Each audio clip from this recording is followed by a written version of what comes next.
I take refuge in the Buddha. I take refuge in the Buddha. I take refuge in the Dharma. I take refuge in the Dharma. I take refuge in the Sangha. I take refuge in the Sangha. Keeping the palms joined.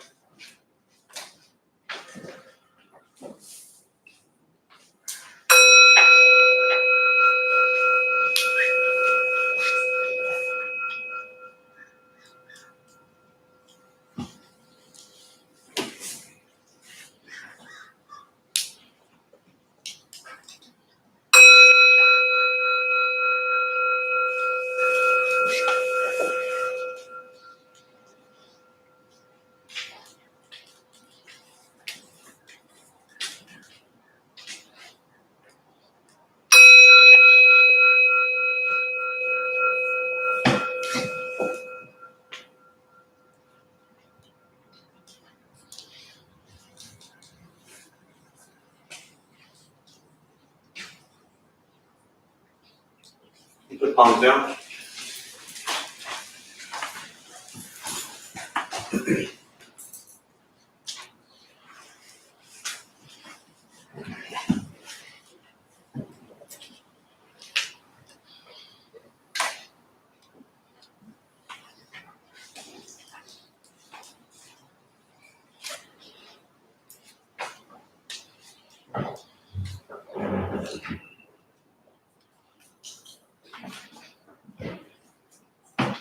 Good morning, everybody.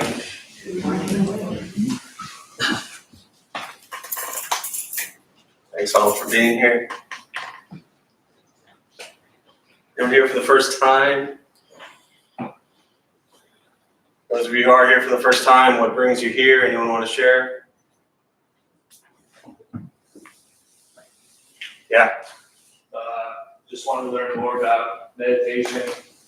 Was in Greece this summer for about a month, and someone referred me here, and just wanted to come learn more. That's the Sharon Salzberg guy. The story I told last week. Which is beautiful. Yeah, see, some of you remember, which is beautiful because we just chatted out in the hall for about 5 minutes, and he said, and I won't bring my water bottle in. So, welcome. Anyone else want to share why they're here for the first time? Sure, I just want to learn a little bit more about Buddhism. Nice. How much you know about yourself? Pretty much, right? Let's say so. Then you can leave. That's really what this practice is. I mean, I get it. It's why I started years ago. It's why we all start. You know, we want to learn about Buddhism, but which you'll probably learn a little bit. Ultimately, Buddhist practice, the way I've always seen it, is it's just a mirror. And it, in essence, is a reflection back on yourself to begin to recognize, what do I think, what do I say, what do I do, you know? Lots of cool stuff to learn about in Buddhism, but eventually we realize my mess is my mess and my joy is my joy. So we get to know the self, which is lots of fun. Yeah, glad you're here. Anyone else want to share why they're here? I mean, I guess I'm here just to, exactly what you were saying, is to learn a little bit more about myself and slow down, and just kind of lost and looking for something to have faith in, I guess. And I saw you guys on the news, and I just liked the message that he was talking about, and excited to know. Nice. We were on the news? There was somebody associated with your temple. Cool. That was on the news. Yeah, who just wrote a book. Oh, Koshin. Okay. Oh, nice. Yeah, he was here a couple weeks ago. I'll let him know. Yeah, he's lives in New York, so sorry if you came here expecting him. No, I'm expecting nothing. Yeah, all right, perfect. Yeah, but he has a great book. Yeah, he runs the New York Zen Center for Contemplative Care. I met him about 4 years ago, and he just came out with his book Wholehearted, and so he was on news, and and then he mentioned giving a talk here. His talk was beautiful. He's a wonderful human being, and we were really fortunate to have him here that night. So we're glad you made it. All right, so we'll start with the meditation practice. For those who are new or maybe sitting for the first time here, a couple things to tell you before we begin. Nothing's going to happen to you, all right? You're not going to float away, most likely. You won't have any mystical, magical experiences. The mind that races all day long is not going to shut off. Don't judge your practice. I mean, you don't ask yourself, is this working? Is this not working? Am I doing it right? Am I doing it wrong? We're just going to sit. We're going to breathe. You'll hear sounds. Sounds inside the room, sounds outside. Okay, this is life. Life is filled with sounds. The practice of meditation is learning to get quiet and still within all of the sounds. You won't think nothing. Often people think meditation is about thinking nothing or going blank. You end up sitting there telling yourself, think nothing, think nothing, think nothing, and you might as well get up and go do something. So, but posture, you just want to be comfortable. If you're on the cushions, often it helps sliding to the front third, pushing the stomach forward, shoulders are relaxed, hands can bend the knees in the lap, whatever's comfortable. If you're on the benches or chairs, also just trying to sit up straight. Shoulders relaxed, hands are on the knees or in the lap. I will guide us as we begin. We'll settle into a little bit of silence. Most important, don't expect anything from the practice. We're just going to sit and breathe.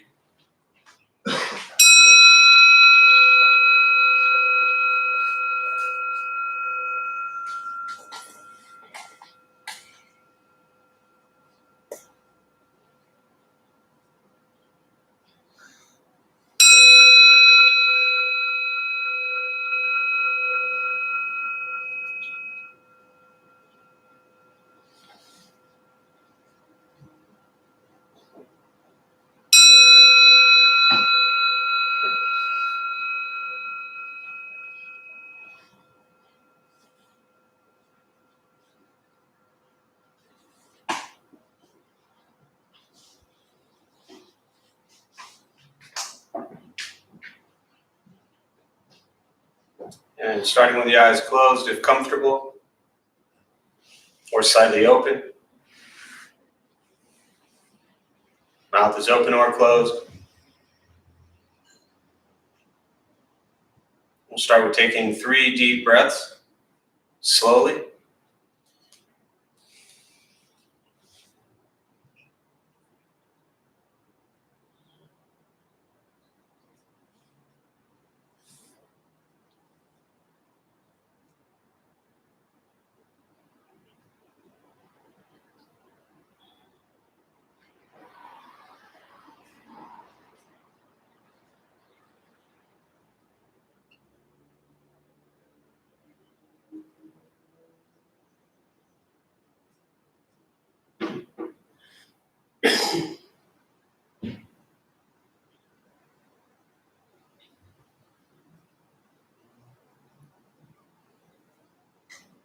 And eventually, settle into a natural rhythm of the breath.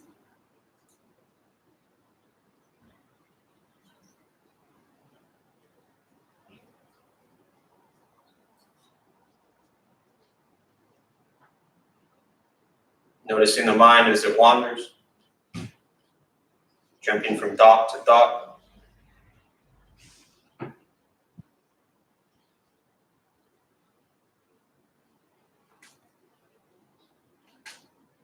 Start with gently guiding the attention, focus to the stomach or chest.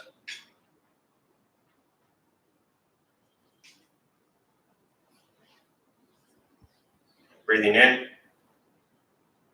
feel them rise.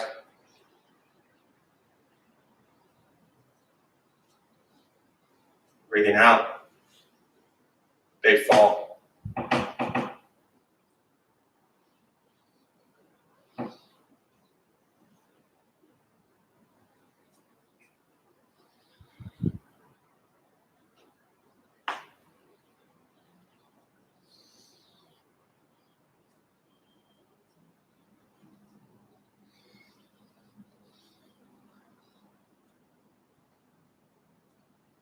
Simply continue this practice.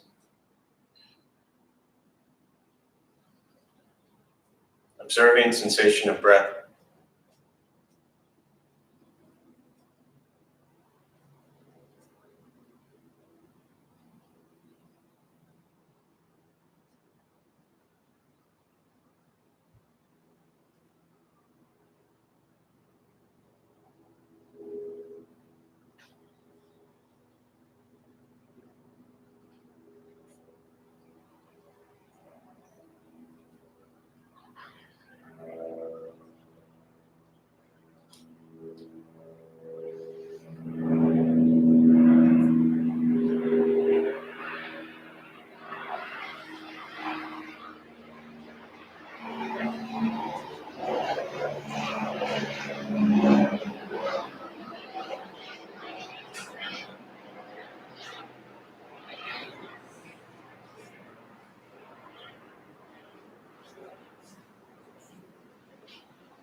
And as the mind wanders, lost in thought, recognize it.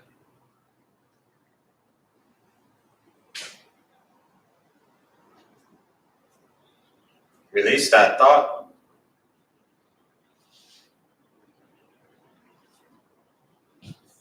Return attention, focus to the breath.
Where's your mind?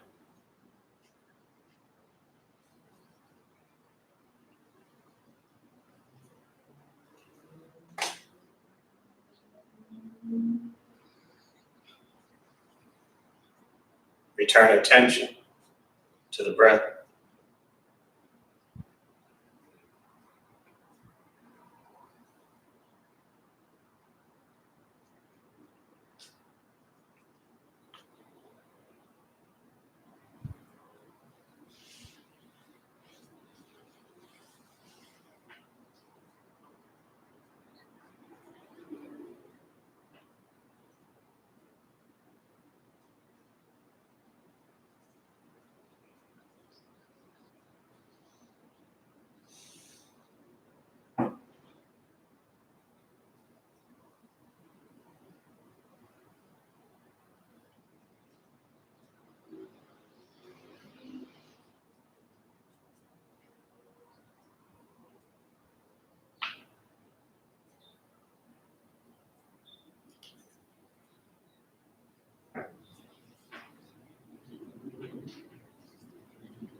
Breathing in.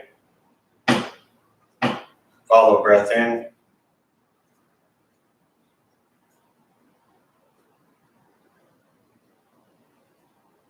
Breathing out.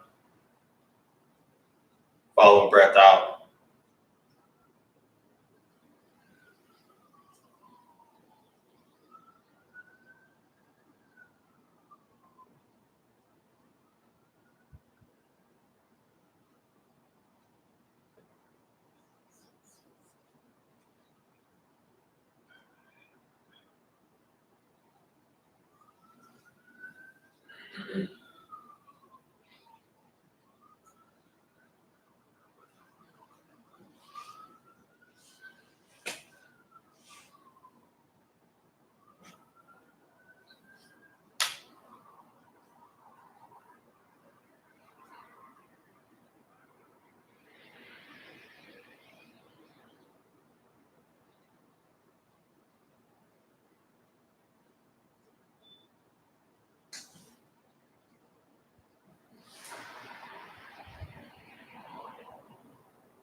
Letting go of expectations.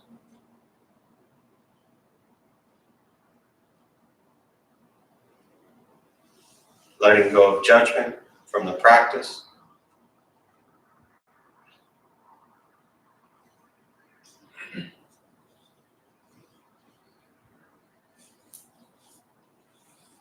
Just sitting. Breathing.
Keeping the mind alert.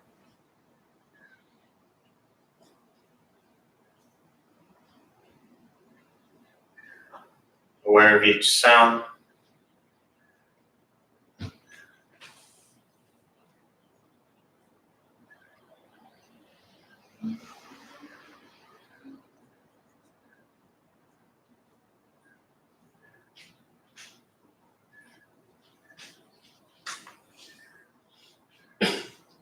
Each thought.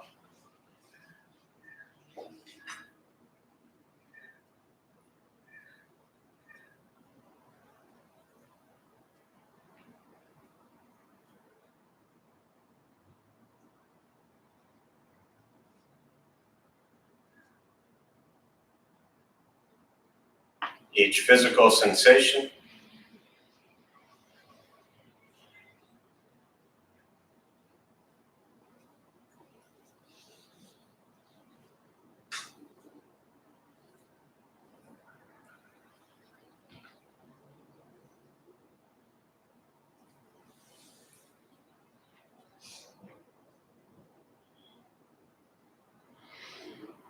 Yet concerned with nothing but sitting, breathing.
With the body still,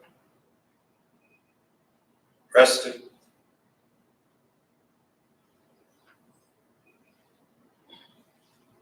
and the speech quiet, aware of all sounds.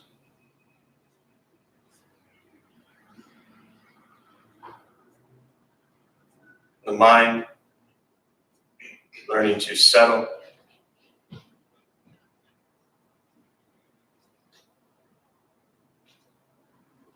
Know what it's like to just sit and breathe.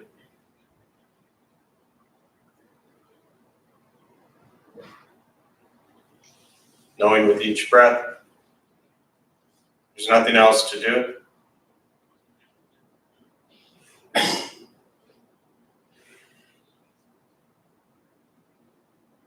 Nowhere else to go.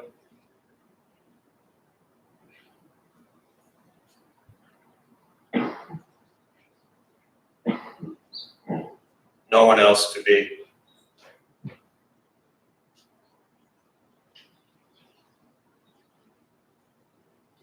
Everything beautiful, just as it is. Sitting,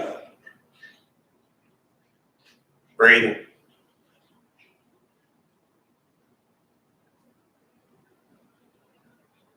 Once again,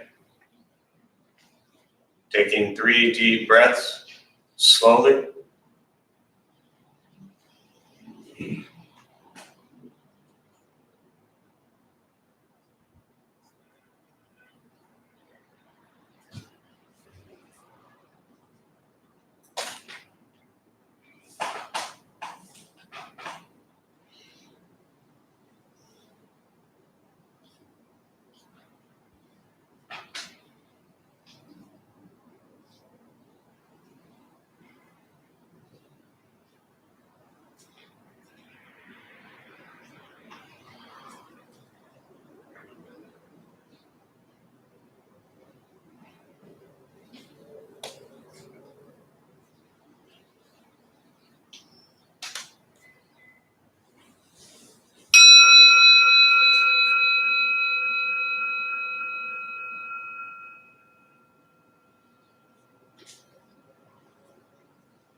As you slowly open the eyes,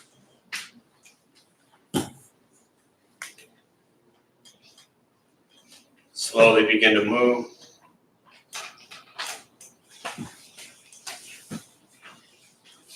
And most important, the practice of meditation is to recognize how you feel now, immediately after,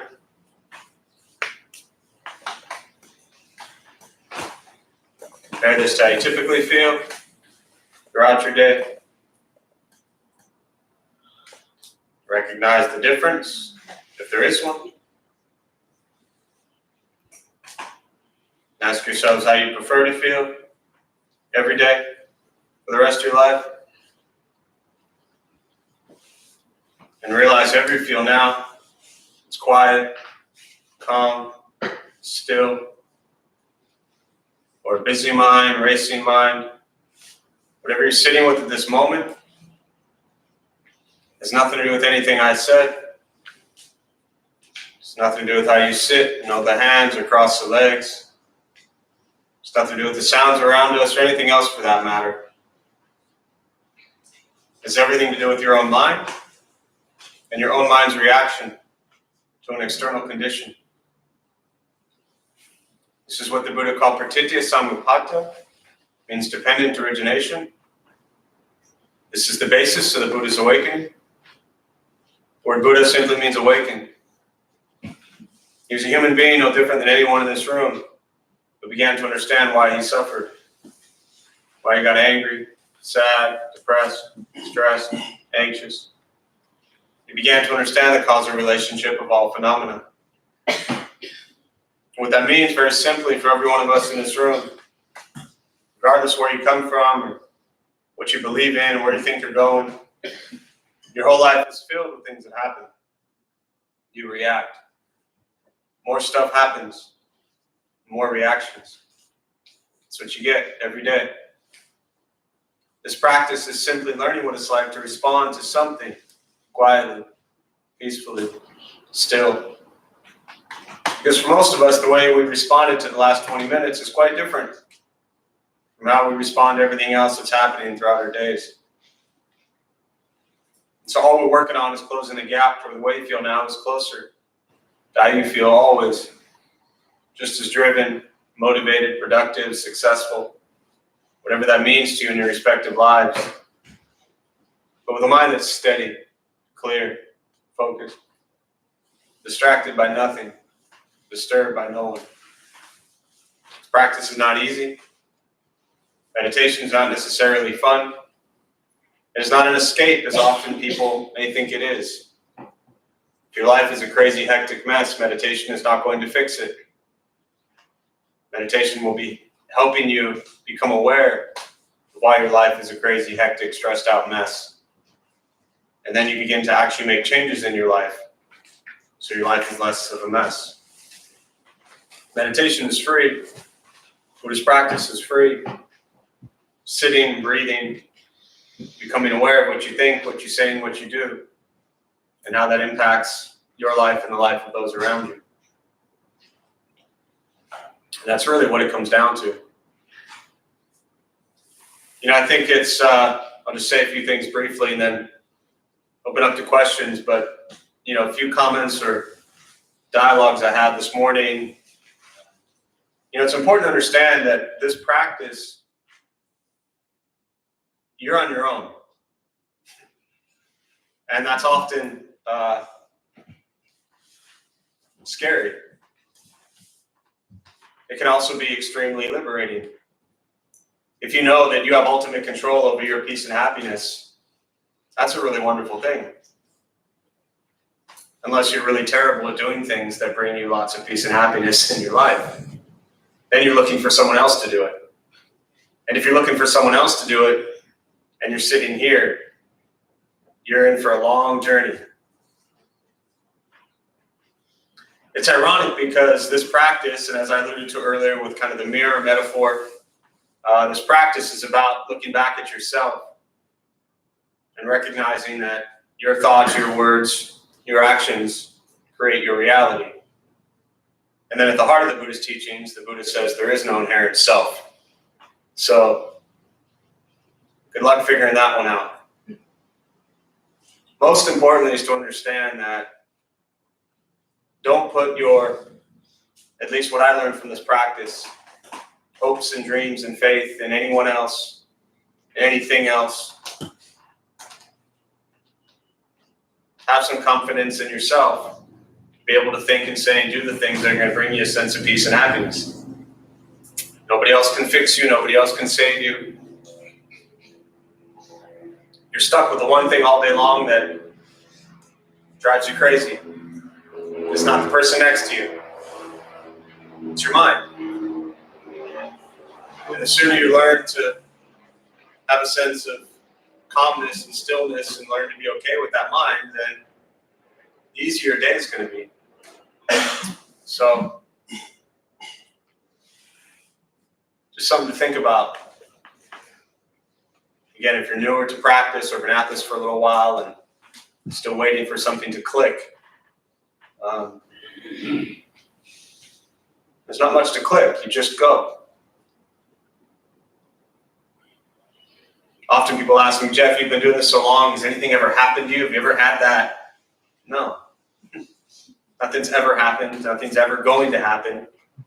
I'm not looking for anything to happen. I'm not waiting for anything to happen. I'm just trying to be kind to myself and every person I encounter. That's hard enough. I was at a thing the other day, and I won't mention where it was or who it was because, I want to protect the innocent. And they were talking to a large group of people, and they said, just be nice to people. It's really easy. And someone who knows me and has heard me speak a lot says, that's the exact opposite of what you're always saying. Okay? If it were easy to be nice to people all day long, we would all do it. It's not. It's difficult. It takes a lot of work to be nice to yourself and nice to others.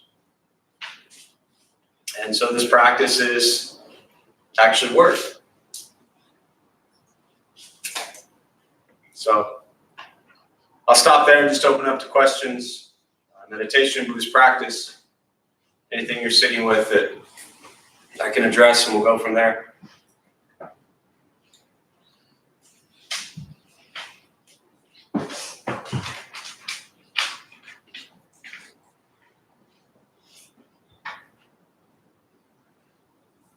Yeah. During meditation, there's normally you're focusing on the breath, on breathing, that sensation. But there's also like a recommendation sometimes to contemplate then on the body, or contemplate on the mind, contemplate on water. At what point do you allow attention to shift or be shared between sensation of breathing and that an idea? So the real question would be, at what point do you allow yourself to focus on the body or the thoughts or the sensation or the water?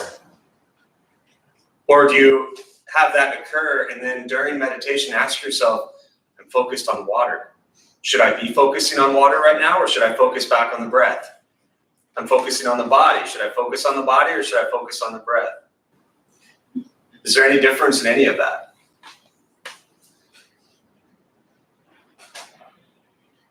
Yeah.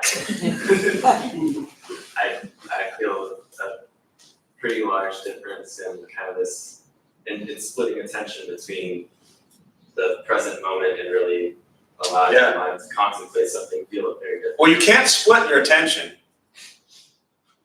Your attention is either here, or here, or here, or here. It's not split. It changes, right? So you can be focused on your breath for a split second. Then you could be focused on an image of water for a split second. Then you could be focused on your knee that hurts for a split second. Then you could be focused on what happened in second grade for a split second, right? So let me go back to the original question the way I heard it, right? And respond to it this way. But I still think it's more important for you to watch what are you doing and what are you okay with when it's happening. What I learned from the Buddhist teachings in the Anapanasati Sutta, where he talked about meditation. He said, when taking a short breath, know you're taking a short breath. Taking a long breath, no, you're taking a long breath. That's it. That was what I was taught and how I was trained in meditation practice, right? To bring that to a very simple, for me, practice, this is what I'm working on during meditation. Thought arises. Breath in, breath out. Thought arises. Hunger. Recognize hunger. Release that thought. Come back to the breath.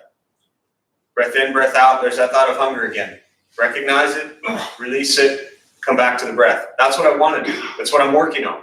What I don't want to do. Thought arises. Hunger. I'm hungry. What do I want to eat? I want a burrito. Where am I going to go?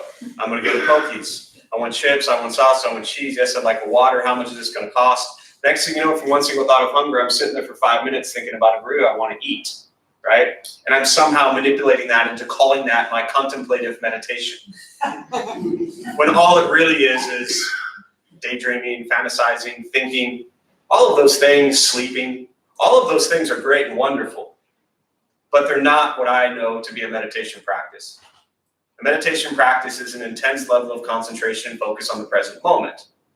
Now, if I'm actually sitting at Pokies right now, which I'm not, but if I was and I'm actually eating a burrito, and I'm focused on eating that burrito, and all I'm thinking about is that burrito, and I'm focused on the sensation of it, what it tastes like, what it smells like, what it feels like, and I'm fully present with that burrito, that is no different than me sitting here looking like I'm doing a meditation, focused on breath in, breath out.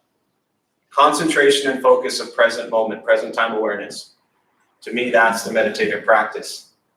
All those other things, yeah, there's different types of meditation, different types of Buddhist meditations. And they can be wonderful and they can be pleasant. To me, I don't meditate to be pleasant. I meditate to be in the present moment. To me, the present moment is beyond pleasant or unpleasant. It's just the present moment. So, if anything, I just gave you lots more to think about and hopefully added 10 more questions to your list. Is that, I don't want to say is that helpful, but will that do for now? It's, that he has the sutra on breathing in, breathing out. And then he often fills out after people act a certain way, contemplate this. Yes. And so I find that if I'm taking a short breath in, if that's taking my attention, it's hard then to wonder about my, is the soul impermanent? Well, that's an easy one because the Buddha said there is no soul. So I'm glad you're reading Buddhism.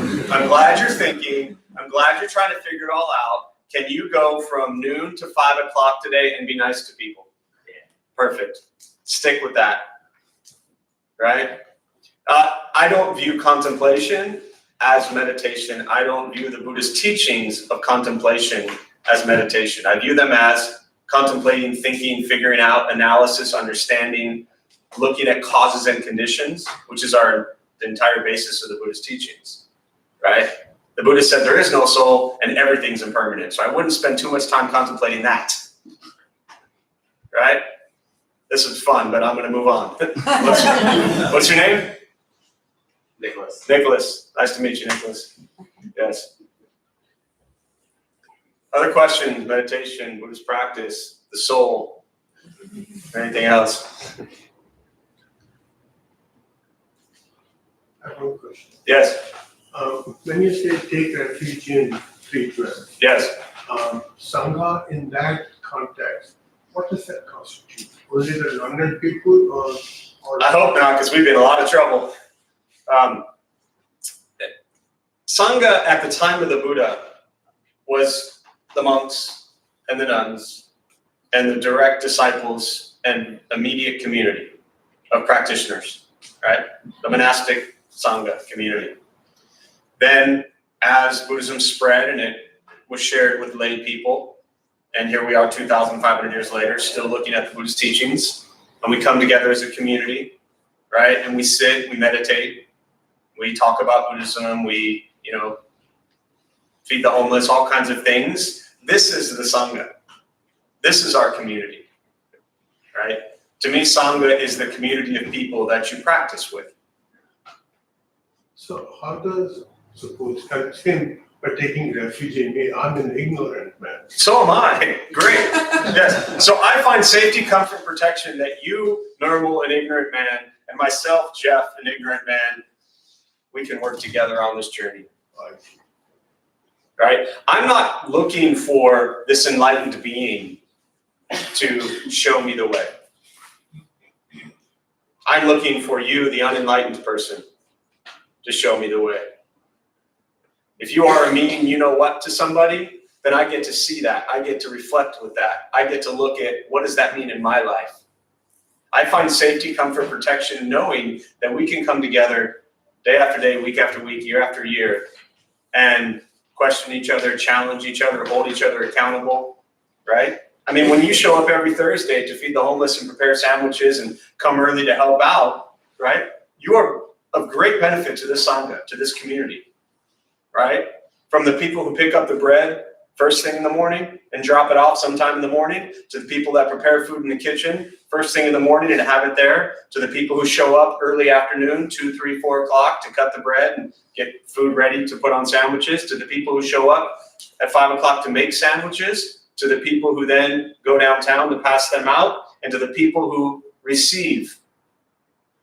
That is all Sangha. We are all practicing together. None of them are enlightened. So I find safety, comfort, protection in knowing that we can all work together, hold each other accountable, and practice together. It's like a support group. It's a support group. You really just, I know you just want a support group, you know. I know you all want counseling and therapy and support groups. Call it what you will. Buddhists call them sanghas. Right? And as you've always said, this is cheaper than therapy, you know? Yeah. And I read somewhere that was really nice and comforting for me is that the Sangha is not just like present company, but it's everyone practicing everywhere Yes. and throughout time. Yeah, absolutely.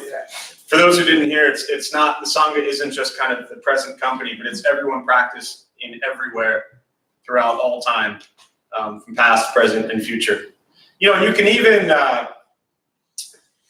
you know, I like to look at places we go to. In my head, it helps me practice where, you know, how many of you love the 805 freeway at 5 o'clock, right? If you view that as your Sangha, you will treat it better. For the most part, people in this Sangha, whether it's real or not, treat each other pretty well, right? I mean, you didn't get in a fight on Thursday with anybody making sandwiches, did you? No, not yet. I know it'll happen, right? But so far, we've survived. So now, if you treat the people on the freeway at 5 o'clock as your extended Sangha, and it's very easy if you just begin to recognize, you know what they are? They're human. You know what they're doing? They're struggling, they're suffering, they're trying to get through their day just like you are. They're in a vehicle going somewhere just like you. They're doing the best they can just like you. If you view them as no different than yourself, understanding non-self, right? See, I said a Buddhist word, your ears went up, right? The practice of non-self is to understand that that person that cut you off on the freeway is the practice of non-self. You are no better than they are. They are no better than you are. You have no more or less right to be where you are than they do. That is the practice of non-self today and for all time, but you know, I'm focused on here we are. Thank you. Yeah. Other questions?